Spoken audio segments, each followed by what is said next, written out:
bonsoir.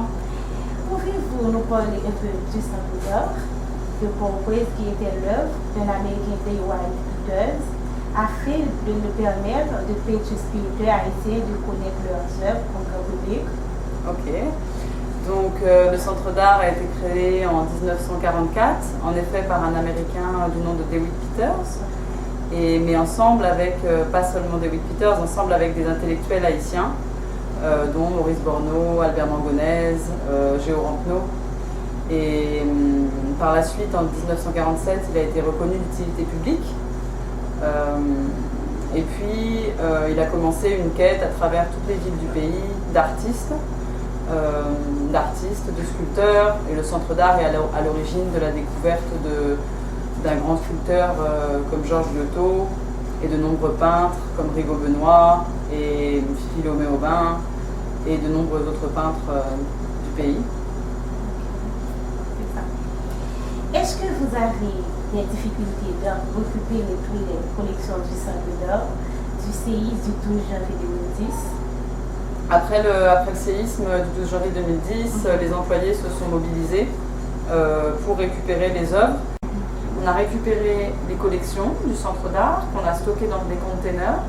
Et après, c'est la Smithsonian Institution qui a eu un grand projet de conservation des biens culturels, ensemble avec le ministère de la Culture haïtien, qui ont conservé les œuvres, en ont restauré une soixantaine pendant 2 ans.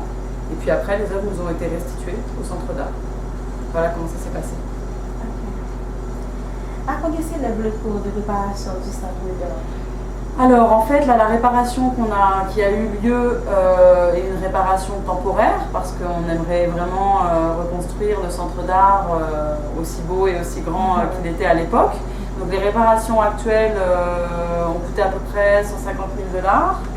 On a refait tous les murs de clôture, on a dû démolir, déblayer, aplanir l'espace, le paysager, reconstruire ce petit bureau de 15 mètres carrés, une tonnelle de 50 mètres carrés, faire des sanitaires, remettre l'eau, le courant. Voilà. À combien remonte le nombre d'employés qui travaillent dans le centre avant le séisme actuellement? Avant le séisme, je pense qu'il y avait une petite dizaine d'employés.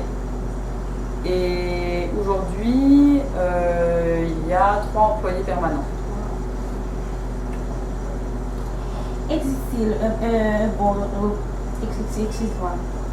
Existe-t-il... Entre les Narts et le Centre d'art, on visite régulièrement les Narts et pour le Centre d'art, ce sont 2 lieux différents. C'est-à-dire que les Narts dispense une formation académique et diplômante, alors que le Centre d'art, ça peut être une formation continue pour des gens qui sont un peu plus âgés ou plus jeunes. On n'a pas les mêmes fonctions, donc c'est complémentaire.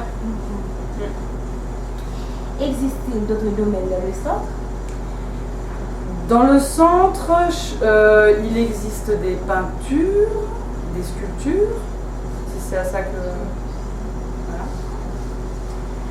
Comptez-vous établir d'autres services à travers les grandes villes?